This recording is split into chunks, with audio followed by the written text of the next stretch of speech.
Hi friends, అందరికీ నమస్కారం అండి. మనం ఒక విషయాన్ని ఆలోచించి తెలుసుకుందాము. అందరికీ తెలిసి ఉండే విషయమే. అనేక సార్లు మనం ఎదుటి వాళ్ళని అనేక రకాలుగా మన మాటలతో, మన కర్మలతో లేదా మన ఆలోచనలతో ఎదుటి వాళ్ళని అవహేళనగా మాట్లాడుతూ, దూషిస్తూ అంటే నిందిస్తూ, తిడుతూ ఉంటాము. అదే వాళ్ళ నుంచి మనం గౌరవాన్ని ఆశిస్తాము.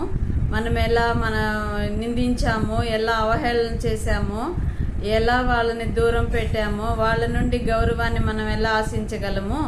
మనం గౌరవాన్ని ఇస్తేనే కదా ఎదుటి వాళ్ళు మనకు అదే రిటర్న్ ఇస్తారు. మనం ఏదైతే ఎదుటి వాళ్ళకి ఇస్తామో అదే మనకు రిటర్న్ వస్తుంది కదా. మన కర్మల గతి మనకు తెలిసి ఉండాలి. తెలిసినా సరే అలాగా పక్కకు పెట్టేస్తూ వాళ్ళ పనులు వాళ్ళు చేసుకుంటూ పోతూ ఉంటారు. దాని పర్యవసానం అయితే మనమే కదా అనుభవించాలి. ఇది తెలుసుకొని నడుచుకున్నట్లయితే అందరూ సుఖ సంతోషాలతో ఉండగలరు.